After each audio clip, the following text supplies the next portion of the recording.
Good morning, good morning, good morning, everybody. Welcome to Monday Morning Jumpstart. This is Karen Hilton, founder and chief vision caster for the Rock Your Vision Masterclass community and TAP Executive Coaching. Today is an amazing day to wake up and join the conversation. I'm going to give everybody a minute to jump in. And here's what I hope you do. I hope you'll grab your coffee or your tea. I've got mine all set and ready to go. We have an amazing morning for you today. I'm so honored to have some of the people who mean the most to me in my life. And I want to share that with you, with all of you. And here's what I'm going to ask you to do. If you are new to this community, I want to say welcome. We are so glad you're here. This is a place where we jump in every single Monday at 8:15 Eastern Daylight Time to really explore what it means to do life on your own terms. And I don't need to tell you that right now it feels a little bit weird, a little bit scary to do life on your own terms. And so, as in usual fashion, we are going to tackle it head on. And this time, I brought along some of my favorite people to do exactly that. So do me a favor. Y'all know how we do it. Just pop in the comments and let me know you're here. Good morning, Akila Charlemagne, one of our coaches, Coach Alicia Newton, Heidi Luckenbach. Good morning, beautiful. Coach Tamiko Drummond, another one of our amazing coaches, is in the house. Nicole Alford, come on, girl. Kim Dudash, Coach Kim Dudash, another one of our coaches. Girl, listen, we have so many amazing leaders in this community, and I'm honored to do life with you. And then we have Amy Pickett, Christy Kent, Influencers Kennesaw is in the house, and that is by design. I love y'all. I'm so happy to see you. We have a huge morning for you. This morning, we're talking about the compassion connection, healing our communities one conversation at a time. Listen to me very carefully. If you're watching this morning, I just want to take a moment and speak life over you. I want to speak love to your heart. This season that we're in as a nation is unprecedented. We've never seen anything like it in our generation. I want you to know something. That as difficult as it is, as raw as it is, I believe in the power of the human spirit. I believe in the design of God for each one of you. And what I know is that the enemy of our souls would love nothing more than to storm through our lives and try to take what God designed and what God gave us. And listen to me very carefully. I have a very diverse community, a very diverse network, and yes, a diverse family. And here's what I know. We wake up every morning looking at each other, trying to do life God's way. We try to do life being good citizens. We try to do life making a difference in the lives of people. And that is not a Black design. It's not a white design. That's God's design. And I refuse to let the enemy try to hijack what God is doing in the earth, in my community. And so this is our way of coming together to really take back what the enemy tried to steal. Y'all remember that song? I know Pastor Andy can sing it. I know Papa Ed can sing it. And I know I can sing it. And we may sing it today, but for right now, I want to take a moment and just, again, welcome you. If you're new again, come on in, pop a note in the comments.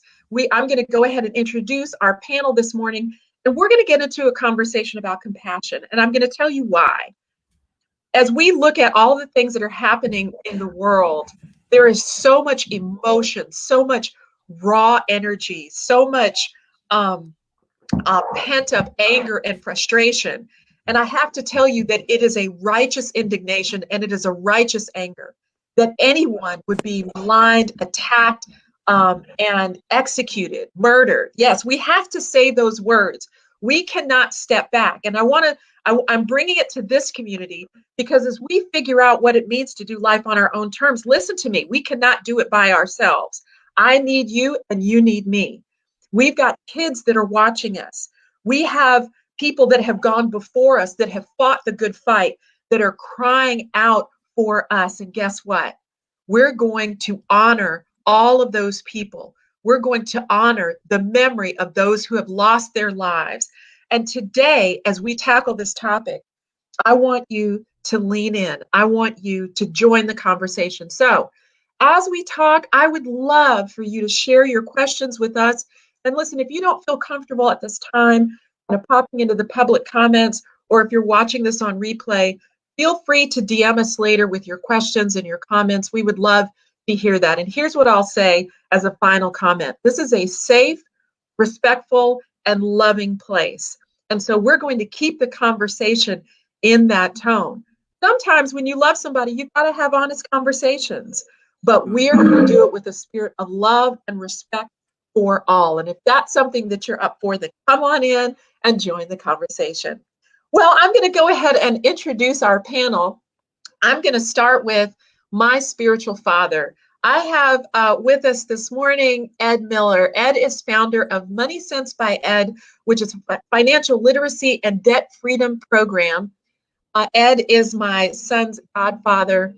He is a man of God. He's an experienced business executive, and he's my pop. Hi, Pop. How you doing this morning? Hey, baby girl.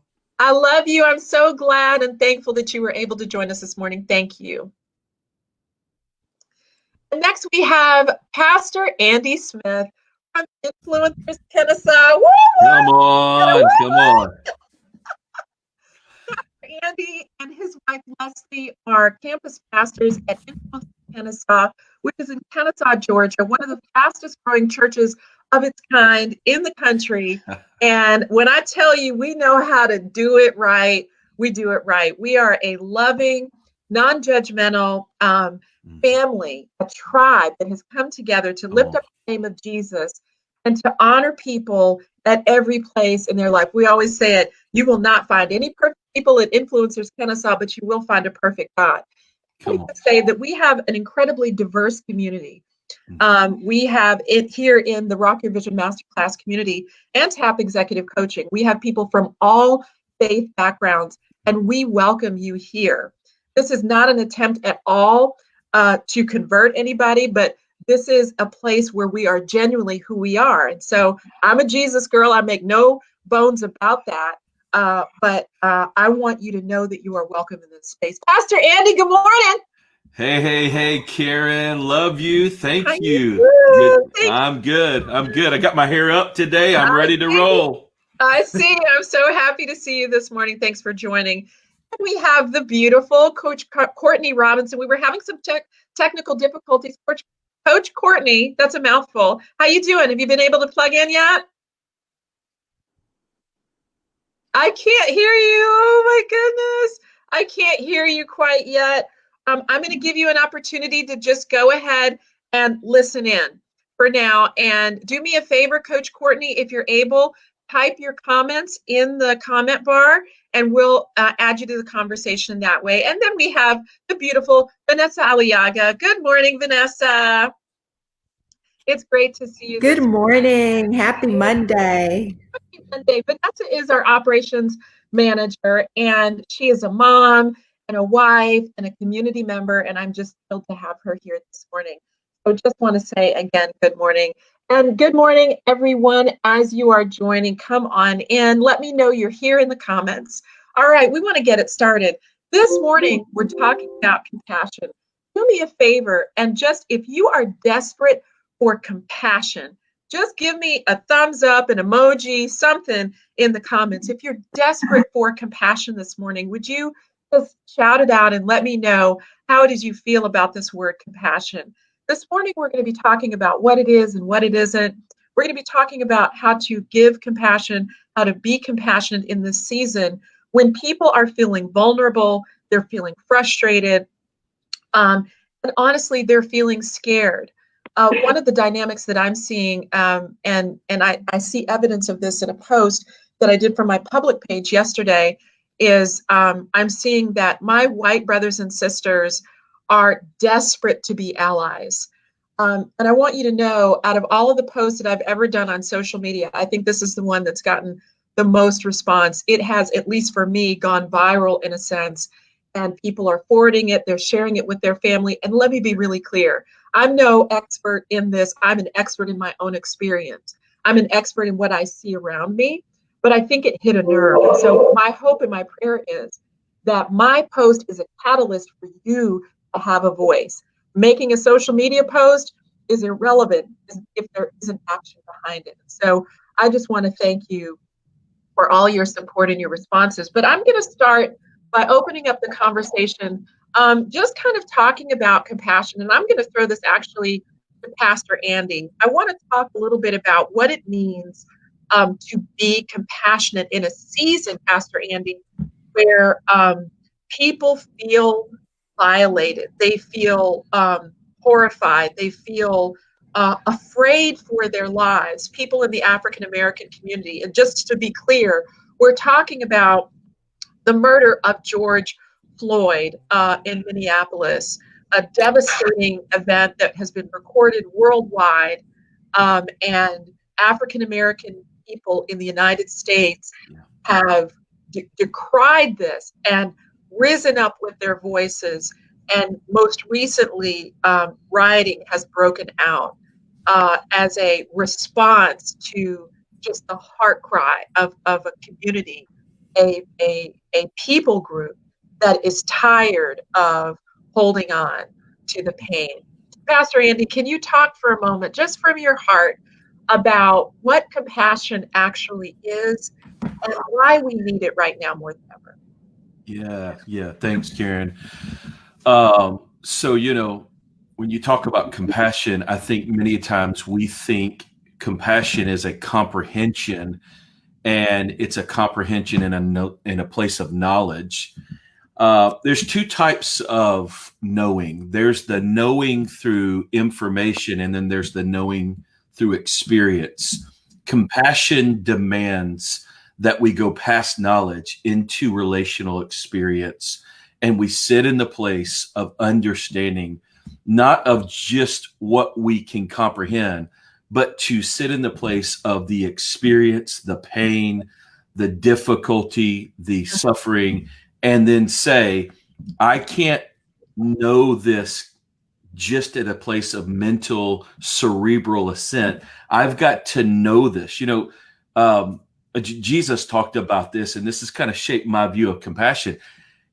It's a lesson from God himself. He sent Jesus into the place of pain to know it experientially so that Jesus would take responsibility and do something about it.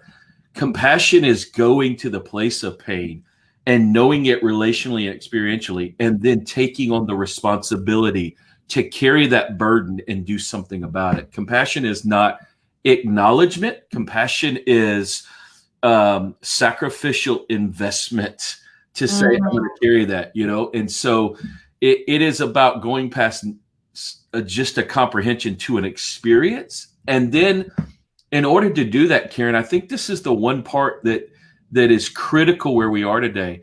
I can't go in there with a pre-described determination of what I'm going into. I have to go in empty and depleted of me in my perspective to be able to be filled up with truly the burden, the perspective, the brokenness, the pain, the injustice of my brother and sister in whom I seek to have compassion with. And I can't give it until I can know it.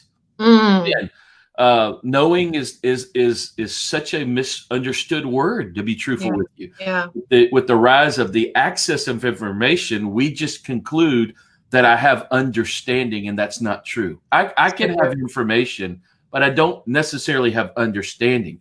What we are facing today with the murder of George Floyd and the murder by these 4 officers, what we are facing today is as a video documented story that now we can no longer comprehend. We push past just hearing.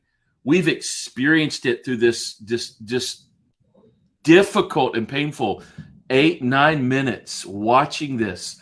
And so it compels us now to have to say, I can't unsee what I've seen. I can't unhear what I've not heard. And it demands we ask that we ask the question, what are we going to do? Well, I'm not fully prepared. I know what I'm not going to do. And it allows me to say, now I need to go to the place of compassion and go deep into the place of understanding to be able, like the scriptures teach us in Ephesians 6, to carry the burdens of one another. That's the fulfillment of Christianity. That's the fulfillment of love, as God told us. And so that's compassion, Karen. Compassion goes past what I can see and know, to go and put myself in the place of seeing and knowing by my brother or sister that is suffering, that is broken, that is in pain. And until I can see it and feel it the way they see it and feel it and experience it, I can't have compassion. Let me say one last thing. I know we want to continue, but if we know anything about, and this is why I think this is so important, Karen, is because Christianity, the whole belief system, and I know that's a religious belief system, but the principle is Jesus did not come to pay a price without first having the full weight of experience of the problem. That's so good. You cannot be compassionate until you've had the experience. And it's something that we now have to go to a place and be able to avail ourselves in that place of pain and allow those that are in it to lead us in it, not for any other reason, but then so that we can carry it and join to bring our family out of this. So come on, that's really good. So I want to just highlight something that you said for just a moment, because I want to be really clear. One of the things that I've heard from my white brothers and sisters and family members is feeling a sense of guilt and shame and not knowing what to say, not really even being fearful. It's like a double whammy of fear. Not having conversations. People are avoiding having conversations. Many are jumping in, but feeling the weight of not knowing what to say. And so I want to just clarify that when we say you have to experience it, you have to have experienced it, you have to understand it.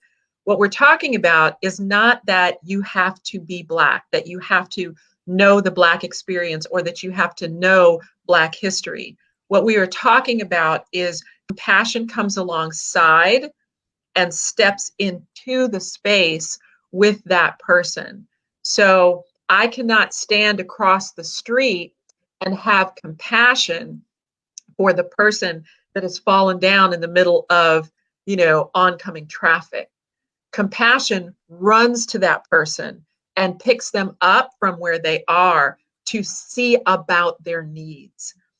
That is compassion at its best. I was in a conversation yesterday, Pastor Andy and I were just kind of chatting it up about this, and he said something that was really powerful. Compassion, or maybe it was Pop, I don't remember, I talked to so many people, but yesterday, but compassion is active. I think actually it was Pop who said, and I mean Ed Miller, by the way, who said that compassion is active.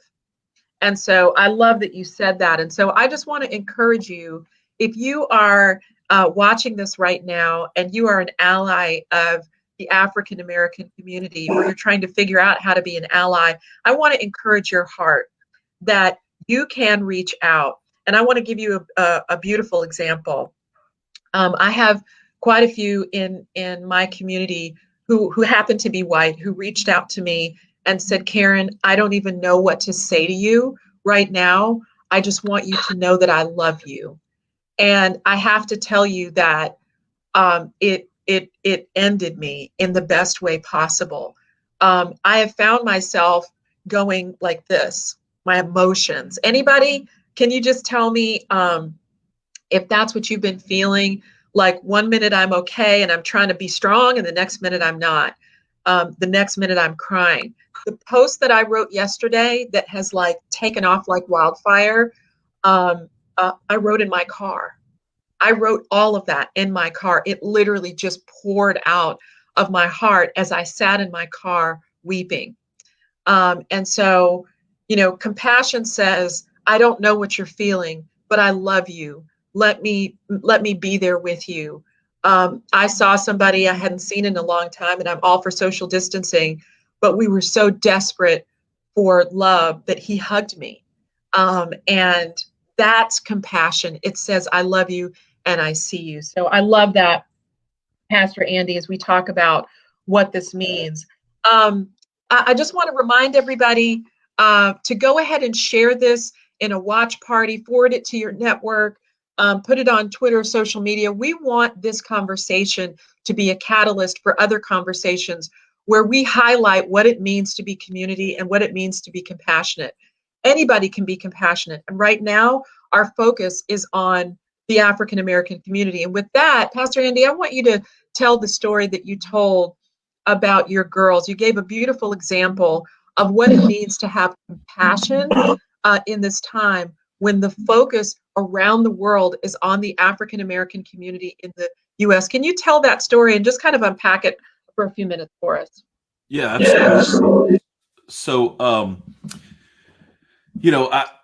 being a pastor of a really beautifully diverse and wonderfully multicultural campus, I experience a lot of things on different continuums in the spectrum. And so, I have made the statement, Black Lives Matter, because I believe they do. And I had someone, not in our campus, but in some of the community that I've run in, that says, well, all lives matter. And when that was said to me, it just hit me. And I felt Holy Spirit in that moment. And this was my response. I have two daughters. And if my youngest daughter comes up to me and she says, Dad, do I matter to you? Right? Do I matter to you? And I were to say in that moment, yes, baby, you matter to me. If I were to say, her name is Ansley. If I were to say, Ansley, your life matters to me. And then my eldest daughter would come up and say, but Dad, doesn't my life matter too? I would be grieved in that moment that my older daughter has missed that something of significant circumstances have been experienced by my younger daughter that has compelled her to ask the question in that moment. And talking about compassion, Karen, in that moment, I'm compelled by the love I have for my youngest daughter to run to eradicate any behaviors, circumstances, systems that would be in place that would dare allow her to experience on any level the question, does my life matter?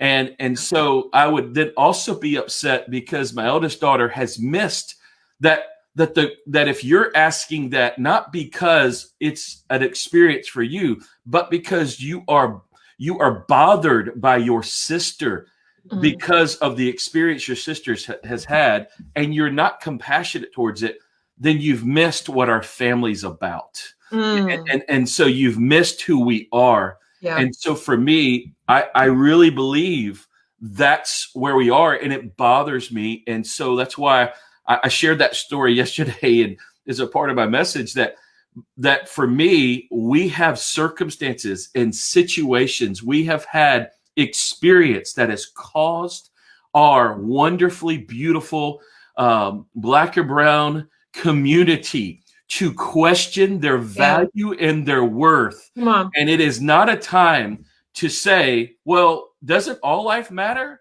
That's never been the question if all life matters. But what is in question today, and it's in question because of circumstances that are prevalent and irrefutable and indisputable, that they have reason to feel that way. And it is our job, not only in humanity, this is the biggest thing we have to realize, not only just humanity, but as believers, the bride of Christ, to run and say, like I gave that description and explanation of my daughter, to run and say, yes, your life matters. Yeah. And we will silence everything else until we have eradicated that question and that reality and anything that continues to create that insecurity, not just insecurity, but fear and anxiety that is constantly contributing to that pain. Wow. And so that's why for us, we're rallying and this, listen, let me just say this isn't a sacrifice. Yeah. This is a privilege and a joy to say, we love Black Lives Matter. Why? Because they do. Yeah. I can't comprehend anything else. And so sorry, you got me. I don't mean to. I sound like I'm preaching. Forgive me. Yeah. You can't stop it. I'm sorry. Look, I need you to do you. It's okay. It's okay. It's So- okay. So good. So good. I love that example, and it really blessed my heart hearing you talk about the fact that at this time, there and any of you that lead organizations or families or whatever, there are times when one person has a need, and that's what it means to be a tribe, to be a family, to be a team. Is sometimes it's all hands on deck for just one. And so I love that example. I'm so grateful for you, Pastor Andy, for your leadership and for the leadership of influencers, Atlanta, across the board, an incredibly diverse community. It's a beautiful thing. I love what you said that, our Black brothers and sisters are questioning their value and worth. And I just want to give you a practical example from my own story. I live in an incredibly diverse neighborhood, but the surrounding community is known actually for not being as diverse. It is more diverse than it has ever been, but I every Saturday morning during the spring and summer, I get up and I go to the farmers market. It's a beautiful, gorgeous place, Woodstock Farmers Market, by the way. If you've never been, it's amazing. But I got dressed and I, got my basket to carry my produce. And I stepped outside the door and I hesitated. I hesitated. And I said, wait a second. Like just the psychological trauma of having to question whether or not I would be welcome broke my heart. And if I get emotional, just forgive me. But if that makes you cry, then I would say we all need to cry. This is the season when we need to lament and mourn with each other that a life has been taken, but more than one life has been taken. And I feel the Holy Spirit right now. Let me just say to you that the purpose of terror and fear is to shock, to immobilize, and then to destroy. And I refuse with every breath in my body to allow terror and fear to cause me to hesitate, to cause me to doubt my brother and sister who sit across from me and live in my house. I decry the enemy in the name of Jesus. I decry him and I declare that this community and every place I lay my foot will be a place where we focus on progress, love, forgiveness, and righteous indignation. We will do so because there has been already too much loss, but there has been too high a price that has been paid for those who love God's people. And so I just want to thank you, Pastor Andy, for sharing that perspective. I want to switch it over to I can't call him Ed, I call him Pop. So y'all have to just know that I'm talking about Ed Miller. I will not call him Ed. But Papa Ed, can you talk to us for a moment? Pastor Andy has done such a beautiful job of setting it up for us to say that, what it looks like to be compassionate. And I hope that what Pastor Andy talked about has been helpful for this community. And do me a favor, if you're watching this live in the live stream, would you do me a favor and just kind of share something that has resonated with you in our discussion so far? Just drop it in there. Coach Courtney says, in the spirit of transparency, we know that some people do not share our Christian beliefs. That's right. Or that Black Lives Matter. She says, and we have to work and interact with them. This is powerful, you guys.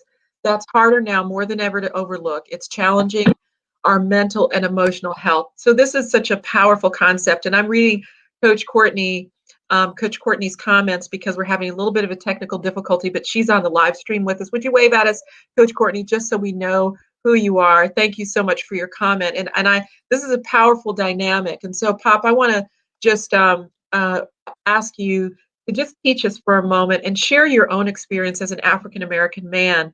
And one of the things that I did when all of this first hit was I called every Black man in my life and I said, I love you and I see you and I will fight for you.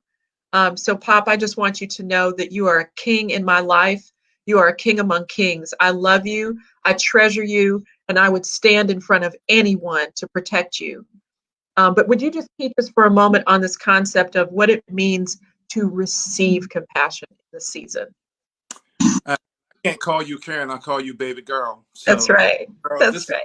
this is my heart. And when we start to talk about receiving compassion, it has to start from a place of trust. I cannot receive a word from you if I do not trust who you are and what your intentions are. And I am not going to be vulnerable with you. Come on, come on. Start with a place of trust. And you cannot have a place of trust without relationships. That's There has good. to be a relationship there. And for relationships, we have to be willing to say, you look different from me. You bring a different experience to the table than I do. Yet I welcome and celebrate those differences. Once we do that, we are able to learn from those differences. Then we are able to be okay with those differences. We put the differences behind us and say, okay, now let's concentrate on the things we have in common. Mm-hmm. That's the beginning of being able to have a conversation and to give and receive compassion, because we're living in a very unprecedented time. And so I challenge everyone listening to ask you, are you willing to expand your circle? Mm-mm. Let me unpack that for a minute. Are you willing to expand your circle? It's good. Let me say to you, if everyone in my circle looks like me, thinks like me, and act like me, I am not growing. I am not being challenged in my thinking. And when I spent the past 30 years in corporate America, we used to call it groupthink. We do not need groupthink here. Hear from the individual hearts of people and be okay with it. But more than, are you willing to expand your circle? It's good. Let me ask you something. Are you willing to open your heart? Yeah. Are you willing to open your heart? And let me tell you something. There is room in your heart for one more. Trust me on that. Come on. Come on. Something. My science background tells me, because I'm a pharmacist also, every day your heart opens and closes. During the dilation of your heart, it fills with oxygenated blood to send it throughout the rest of your body to the vital organs to keep them functioning properly. If your heart didn't contract and dilate, you would be dead. And so just take that and move it to the part of thinking, if I am willing to open my heart and let this one little seedling drop in, what beautiful bloom could it sprout and make me a person because of it? Can I just stop right there? This is so powerful. I don't want you to miss what Papa Ed is talking about right now. What's being said. This is so powerful. One of the things that we feel, especially when we're threatened, when we feel fear, is we do this, right? We do it psychologically, emotionally, mentally, physically. We try to get away from, we create space. And it can feel really risky. And so one of the things that I've seen happen is, especially again, those in the white community who want so desperately to relate and to connect and to connect with people in the Black community, is they hesitate. But let me just say something that I say all the time, and I think it has application here. It is entirely possible that you will encounter people who will not receive your attempts, or they will seem guarded. That is normal, because they're doing that distancing move to try to protect themselves, or they're wondering whether or not they need to protect themselves. That's normal, but that's not something to be afraid of. It is something to be curious about. When you open your heart to be curious, to be to wonder, and to genuinely empathize with or sympathize with the person that you're talking with, you then shift the energy of that conversation and of that dynamic from being fearful and being enemies to being community members.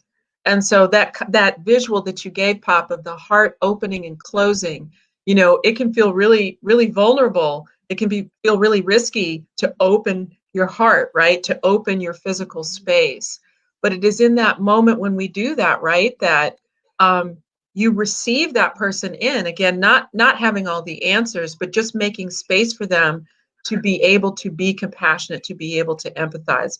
That is absolutely powerful.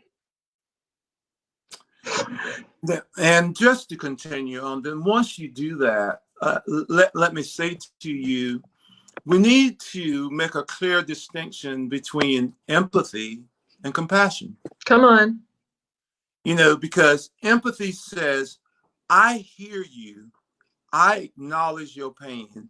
I acknowledge your disappointment. I acknowledge your hurt. But let me tell you something. Compassion says, I acknowledge your pain. I feel your pain. I understand your hurt. But now I'm going to come alongside you and try to do what I can do to alleviate your pain, your hurt, your brokenness, your suffering. Because, people want to take compassion and the word love and make them nouns. But I got news for you. They're action. Come on. Karen, you know me. I'm married and I raised 2 grown daughters and I live in a house full of women. And I want to tell you something. It costs to love. You know it, Pastor. You got 2 daughters and a wife. It costs to love. And my gosh. I'm 29 and I'm still paying. And I will continue to pay because that's my role as their daddy. And that's the role of our loving Father, the Lord Jesus Christ, our Abba Father, our daddy. And so let me say to you is that's when we can have the raw conversations. Now you'll probably say, well, you just talking. Do you live it? Let me tell you something. July 11th, 2015, I got a son that doesn't look anything like me. And I call him my son and he calls me Pops. He is my son-in-law. His name is Roy Alexander Matheson. And let me tell you, we couldn't look any more differently, but our hearts are one. He is Finnish and Norwegian background, okay? And when he was dating my older daughter, Jessica, he says, well, Jessica, what's your dad going to think about you dating a white guy? And she laughed in his face. She flat out laughed in his face. And I said to him, son, when he asked to marry her, I said, son, let me tell you something. There are only 2 criteria for me. You could be white as the driven snow or black as soot. And here are the 2 criteria. You love Jesus and you love my daughter. Come on. And other than that, we're good. And let me tell you something. If you come after my son, you better come for 2. Yes. Ooh, I love that. That's how we roll. That's how we roll. Okay? That's how we roll. Now, let me say also to you, when our children marry, they didn't marry the families. But we chose to be family. Dave, Billy, Ed, and Kathy, every Thanksgiving, we at each other's house or somebody at someone's house for Easter because that's how we roll. Come on, look, I just want to sit there for a minute because I think that's going to set somebody free for just a minute. The way that the way that Papa's talking right now, he's talking about something that's incredibly powerful when it comes to building relationships. You say, well, I want to help. I want to reach out, but I don't know what to do. I don't have an existing relationship. You can start one. You can start one. And the way that you do it is by just showing up. At Influencers Atlanta, we talk about this all the time of just doing life together. In our campus, in the Kennesaw campus, we have this incredibly diverse gumbo of ethnicities and races. I mean, it's just beautiful. But when you walk in there, you will see people hugging and talking and laughing and just saying good morning. And I see you. I love you. How you doing? It's a beautiful place to start. And even if it's a risky question, if you are genuinely showing compassion, you ask the question, not knowing the answer. You ask the question because it needs to be asked. How are you? And then you wait for the answer. Come on, you wait for the answer. And you sit in that moment with that person that you're talking with. You can start a relationship. You can reach out. What happens if somebody declines your offer? What if somebody rebuffs your effort? You try again. You go to the next person. You do not allow fear or doubt or shame or any of those things to cause you to hesitate. We cannot afford to hesitate. This is the point. Compassion walks into the burning building. Compassion walks into the burning building. Empathy stands outside and says, oh my gosh, it must be hot in there. No, compassion says, I'm going in there because I know there's a child in there. How many times have you seen that happen? And let me just say to all of you, especially those of you in my community who have reached out to me, who have not known what to say. My neighbor across the street wrote me the most beautiful text, and it made me weep. She had no idea what to say, but she took the effort to just reach out and say, Karen, I love you. A group of women that we used to get together for Bible study, they have risen up and said, I don't know what to do, but I will run for you. And that means everything to me. We're still in the early stages of all of this where we're trying to figure out what to do. But that is so, so powerful. Did you hear what Pop said? He said, we get together and just and break bread together. You know, you get to know a lot about people by what they put on their plate. Come on. That's powerful. And so, Pop, I just want to thank you for sharing that and teaching us in this moment. I'm looking forward to more conversations, but I want to shift the conversation for just a moment to how do we move forward as we think about kind of what's next and you know, waiting for charges to be brought against these officers, waiting for more details about what did happen or what didn't happen, as we wait through hearing about all of the things that are happening with the rioting and all of those things. And let me just say real quickly, I said it in my post, in my Facebook post. And by the way, if you're looking for that, you can find it on my personal page on Facebook, but you can also find it on my blog. I updated it a little bit to account for some of the information that's come out about professional rioters, but for all intents and purposes, it's on my blog at rockyourvision.net. You can find it there. And of course, feel free to share it. It was not meant to be kept. But I want to talk about what to do to go forward. So, Pastor Andy, can you just give us your thoughts? And Coach Courtney, I don't want to forget that you're there, and I'd love for you to chime in on this as well. What do we do to go forward in this season? Well, we have to separate. We have to separate what we perceive to what is real. The fact of the matter is, we need healthy protest to affect and impact change. Mm-hmm. That is not the problem. And when we try to lump in the lowest, worst expression of, and I honestly, you know, if you listen to any of the reports that are coming out, the majority of this violence and rioting is not coming from people who are protesting. It's coming from people trying to exploit the pain that healthy men and women of all colors are trying to bring.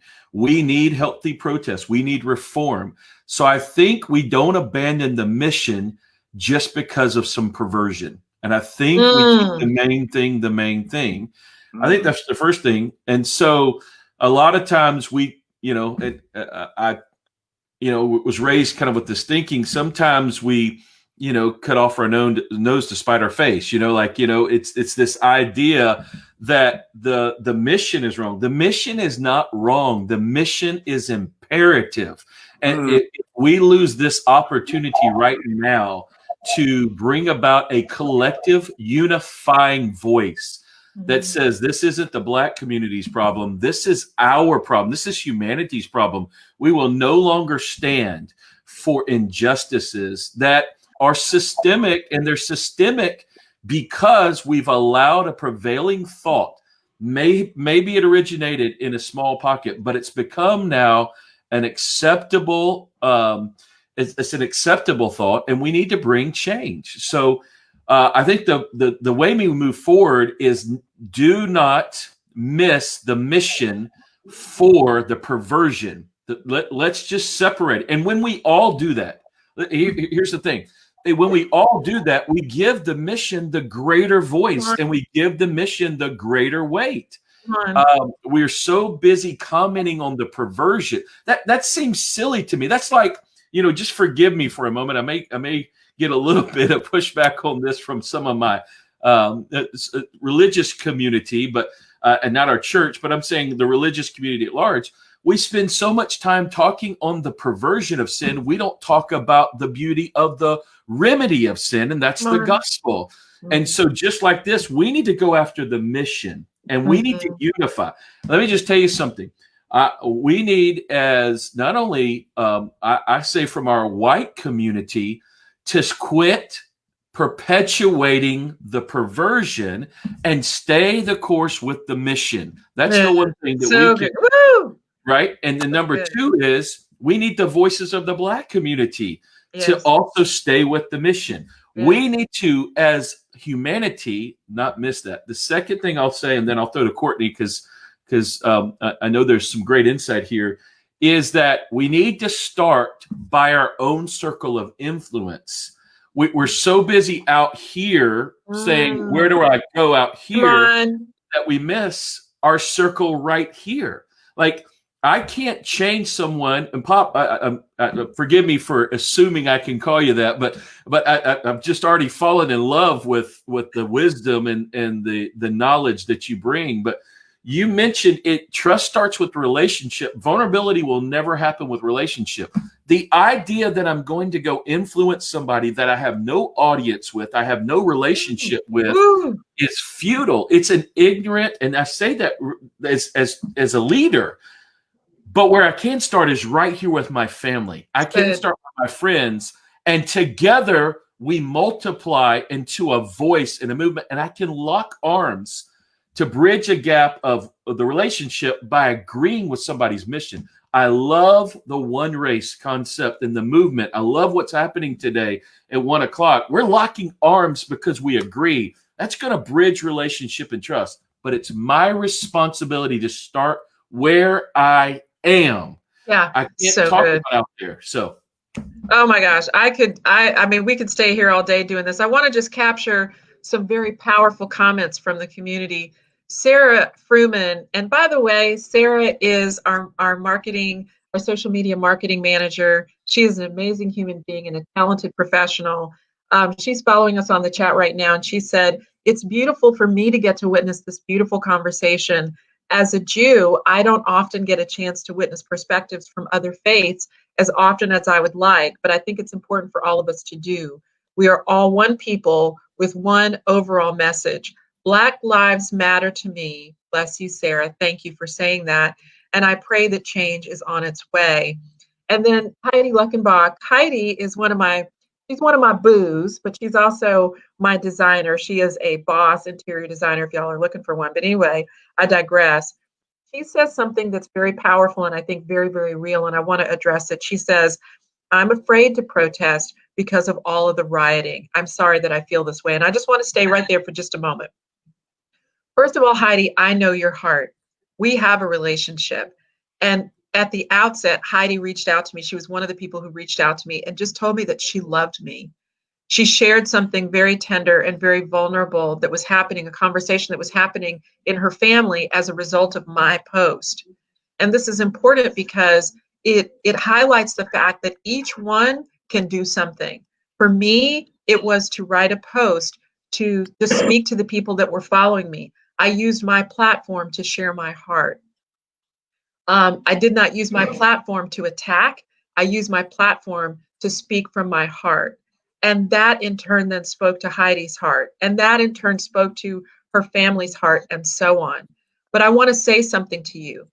Heidi, you do not, and everybody who is wondering, should I go to the protest line, or, they feel guilty because they're not at the protest line. I want you to set that aside. I want you to lay aside that weight. I want you to let that go. I want to release you from that fear, because that fear will keep you stuck, number one. Number two, each one of us can play a role.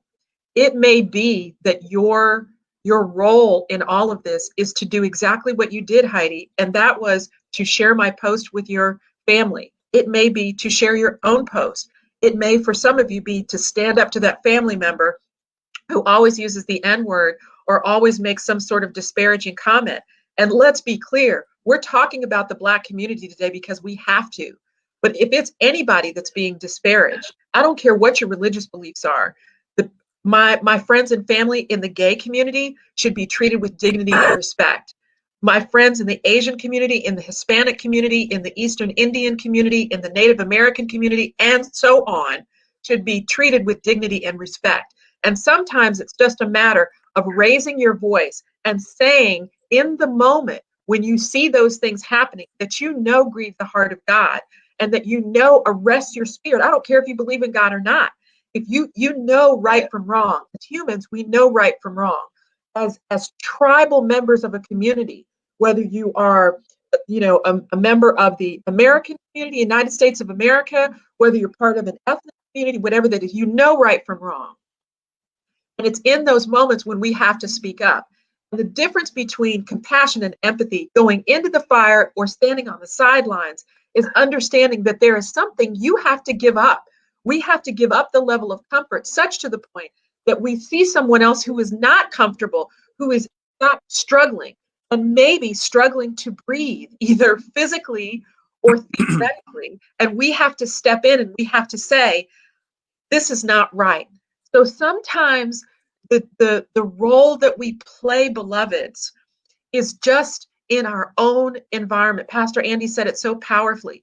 I want to speak life to your ability to examine where it is in your life you can make a sacrifice. And yes, freedom is not free. Dignity is not free. Peace is not free. There's a role that we all play. So powerful. Pastor Andy, thank you for your thoughts on that in terms of answering how do we move forward. Pop, would you just teach us again for a moment on this question of how do we move forward? Two things, and I've said them already, is first of all, don't be afraid to expand your circle. In true transparency, Andy and I just met this morning, and we've already exchanged phone numbers. He said, I got to get to know you. I said, okay, works for me. We couldn't look more different. And he's absolutely the more handsome one. Trust me, I'll give that one, okay? But that's what you can't just, well, you can, but it's not fruitful to look at someone and presume you know who they are and what they stand for. Sit and talk with me, get to know. And the other thing I said is be willing to open your heart. Yeah. I told my wife years ago, I said, honey, I will mentor anyone that ever asks me. I don't care what they look like. I don't care what they come from or what they do. Yeah. And I'm a better person for it. Currently, I'm mentoring an African young man. I'm mentoring a Mexican young man. I'm mentoring an I won't call them old, but older white gentleman. And I am mentoring a African-American man about 45. Let me tell you something. Their perspective and the things that we talk about makes me a better person. Yeah, so good. Don't contract your circle, expand your circle. I love that. And then open your heart. There's more space. I have two daughters. I love them. I didn't think I could love anything more. And then I have a little grandson. I wish I'd had him first. Hello. I can't help you on that, Pop. You're on your own. That is so good. I want to just go back to the comments for a moment. Coach Alicia Newton, who is a powerhouse in her own right, says, yes, Pastor Andy, healthy protest is necessary. And protest has a role. It plays a role. Healthy protest. Dr. King taught us this. And if we miss the intent of protest and the effectiveness of protest, we will spend a lot of energy and spin in a lot of circles and not get anywhere. So it is incredibly important that protest serves a purpose. And when we see protest, it is an indicator that we need to pay attention to. She goes on to say antagonistic and provocateurs are not protesters. And I said this in my revised post on my blog at rockyourvision.net.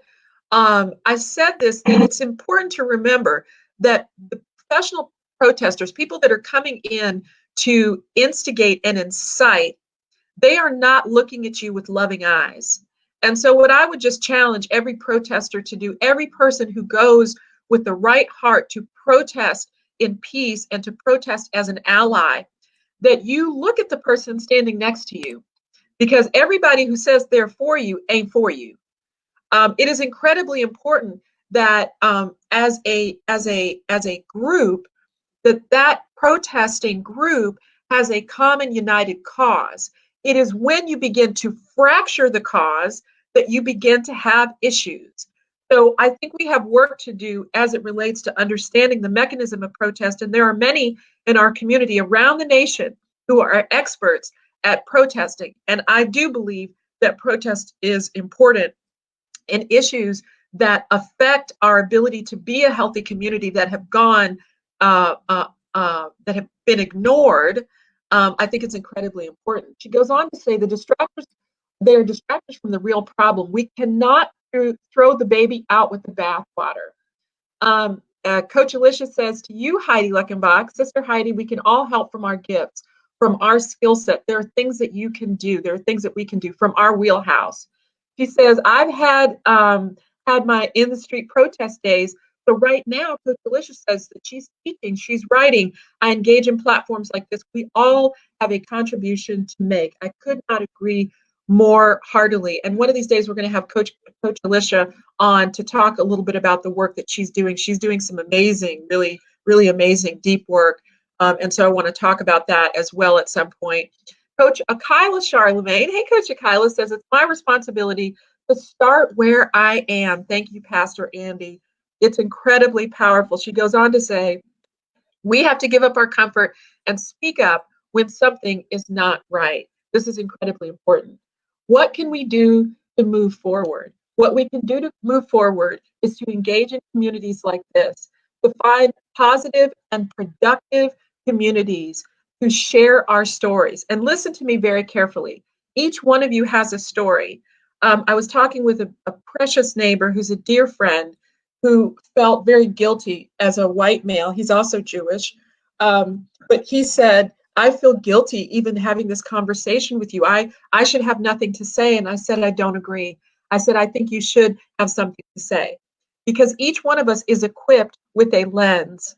That lens is unique. And even in this season, there will be things that you see that I don't see. There will be places and spaces where I'm so hyper-focused on what it is I'm looking at and what it is I'm concerned about, that that's all I can see in the moment. I will be completely honest with you. And I want to highlight something that the beautiful Angela Karanja said earlier. I'm going to try to go back to and find her comment that I thought was so powerful.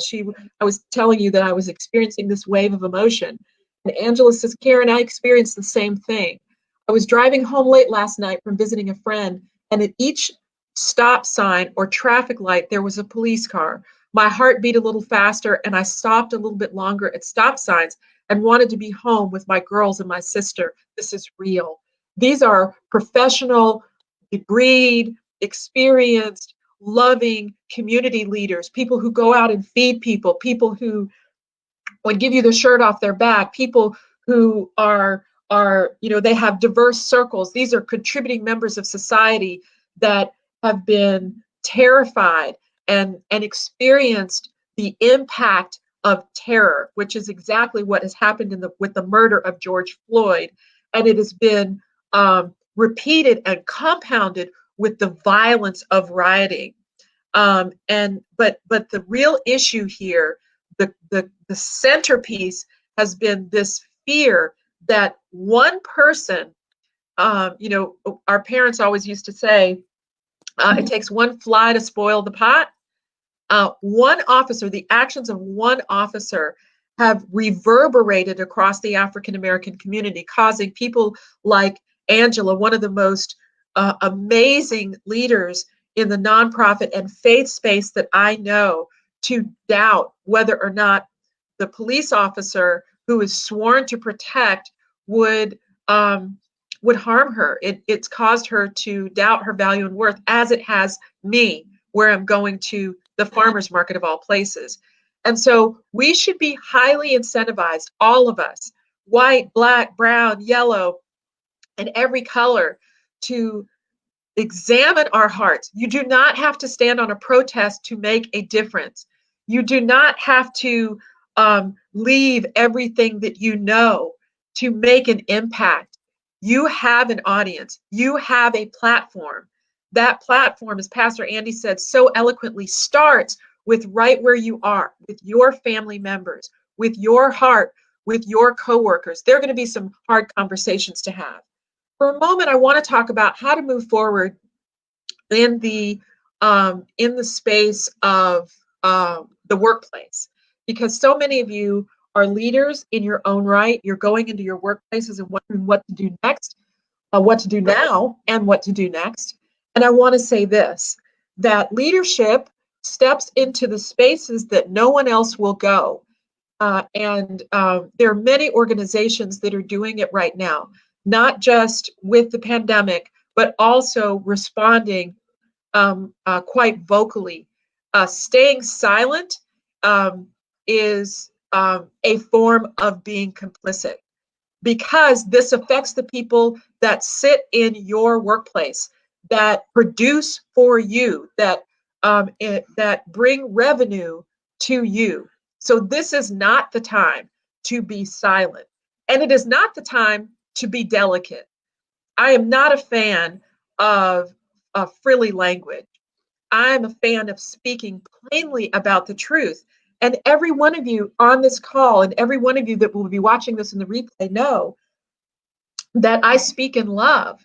But there are times when the mission is so critical, when there is so much at stake, that you must speak with clarity, and you must speak with compassion. And yes, you must speak with indignation, because it is at that line, at the decision line, where we understand just what's at stake. You are at stake. I am at stake. My children are at stake. My godchildren are at stake. Our communities are at stake, and we will not stand by quietly any longer. And let me just be really clear in my indignation, that we will lead with compassion and love, because it is what we have been taught, and it is what we have been shown. So we are at an hour. We have had an overwhelming, amazing conversation. For those of you that have shared with us, I want to just thank you so much. And I want to leave you with something that my sister, Reverend Valerie Chilla Sanders, shared in the comments. She says, "My days are informed by the following words of St. Francis. Grant that I may not so much seek to be understood as to understand." This is our time, family. This is our time. Pastor Andy, I cannot thank you enough for your wisdom, for your love, and for your leadership, for coming to the front lines immediately and decrying the murder of George Floyd, and reminding your brown brothers and sisters that we are loved and valued.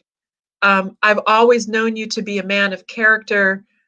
You are my brother in every way. Your wife, Leslie, is one of my dearest friends, and I know your heart.